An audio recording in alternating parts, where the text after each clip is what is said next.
E a gente abre essa segunda hora do jornal falando sobre a questão do projeto que prevê o perdão, a anistia para as pessoas condenadas pelos atos do 8 de janeiro. Você que acompanha esse jornal desde o começo já está sabendo, portanto, que a oposição, o partido PL, mais do que assegurou ali o número mínimo de assinaturas para dar velocidade e ritmo ali, no tocante a esse requerimento que tem ali como prerrogativa não passar comissões, ou seja, a avaliação de urgência.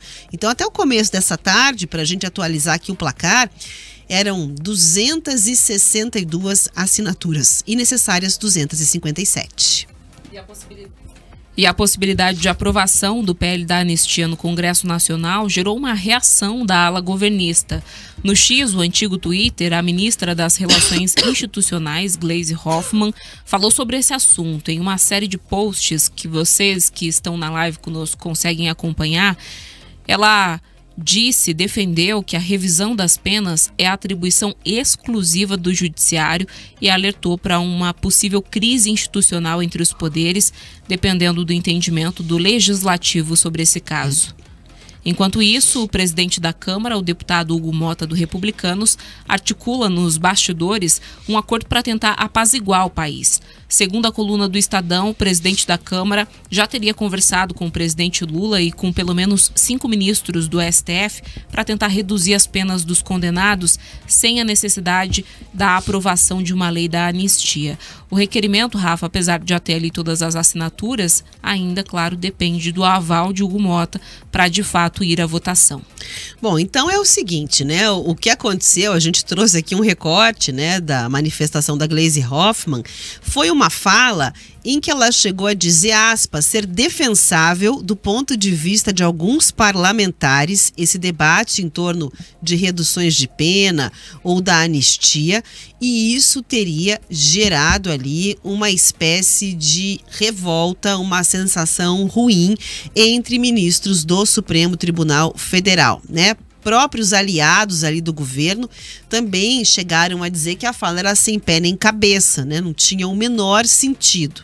E aí houve um ajuste de tom, porque ela chegou a dizer num primeiro momento o seguinte: acho que a gente até pode fazer essa discussão no Congresso, falar sobre anistia ou mediação da pena em relação a algumas pessoas, eu acho que é defensável do ponto de vista de alguns parlamentares. Então é claro que ela apontou ser contra aquela versão que se apresenta hoje do projeto de lei, porque a leitura de que da forma como esse PL está, ele poderia sim beneficiar Bolsonaro, generais que aparecem dentro daquela denúncia da Procuradoria-Geral da República, onde uma parcela já se tornou ré também diante da Justiça, mas você percebe que houve ali uma atenuada no discurso, não foi radicalmente contra, Ela até colocou ali uma possibilidade de debate. A oposição já saiu disparando, que isso seria uma questão de compreender que já foi derrotada, ou seja, já não ia ter mesmo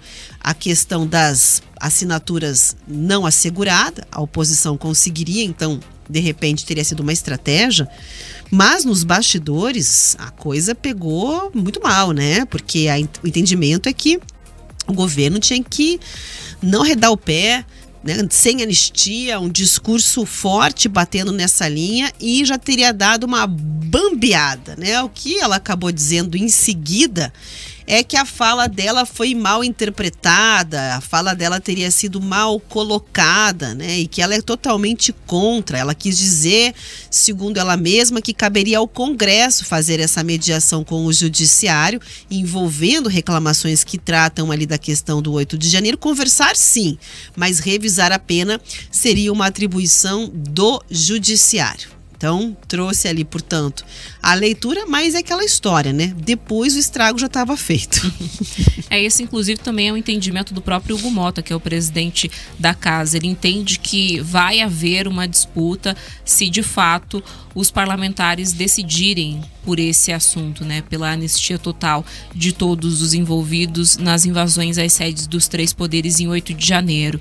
Vai acabar lá no STF, a gente bem sabe, até porque esse julgamento ainda não terminou, muitas pessoas ainda não foram julgadas. Como elas vão ser anistiadas antes mesmo de um julgamento? E eu retomo aqui o que eu já pontuei. Essa não é uma pauta que tem uma grande adesão da população, ela tem uma grande adesão dos políticos. O PL conseguiu fazer um trabalho de articulação que é o desafio da Gleisi de fazer. Demonstrou ali muita competência em abordar todas as bancadas, os líderes dos partidos políticos, em buscar voto a voto, nome a nome, mudou a estratégia no decorrer de todo esse processo. Inicialmente, Rafa, eles queriam pautar essa questão da lei da anistia lá atrás.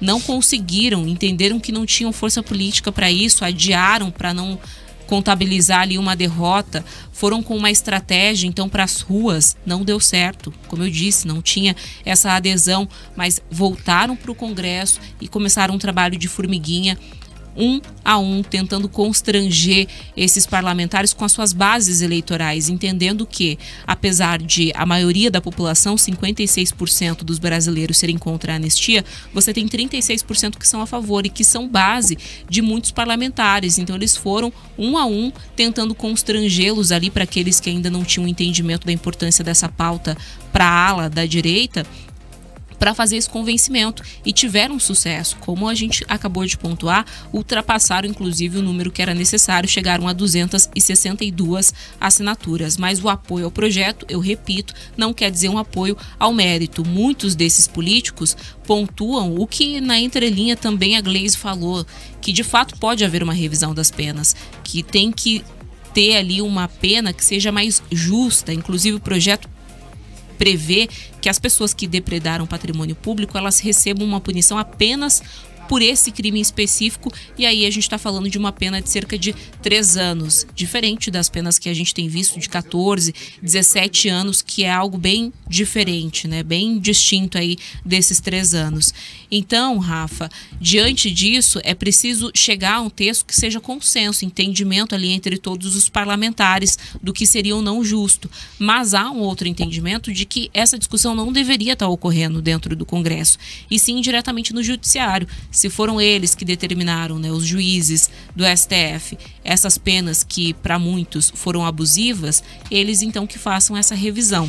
O Mota está buscando um acordo com o Planalto e também com o STF para que possa ser feita essa revisão das penas e possa se construir uma solução que seja um consenso para pacificar ali a praça dos 3 poderes. Tanto que você vê que ele não se engajou nessa pauta, não tinha também o que aprovar sem esse requerimento anteriormente, mas ele ainda não deu o aval, não disse quando isso vai ser votado, apesar de ter aqui uma estimativa de que isso vai acontecer logo após a Páscoa. Ele vai fazer essa costura política antes, né? Ontem ele se reuniu com o Bolsonaro, mas ele está trabalhando nessa costura política para que então a gente não tenha uma situação de acirramento ali dos ânimos na Praça dos 3 Poderes em Brasília, até porque, Rafa, como ele inclusive já disse em algumas entrevistas, o país tem pautas mais urgentes, tanto que o próprio PL recuou de fazer a obstrução ali das pautas, né? Justamente porque tinha esse entendimento. Então, não vai ser possível pensar única e exclusivamente nesse assunto, desconsiderando tudo que tem em tramitação por lá.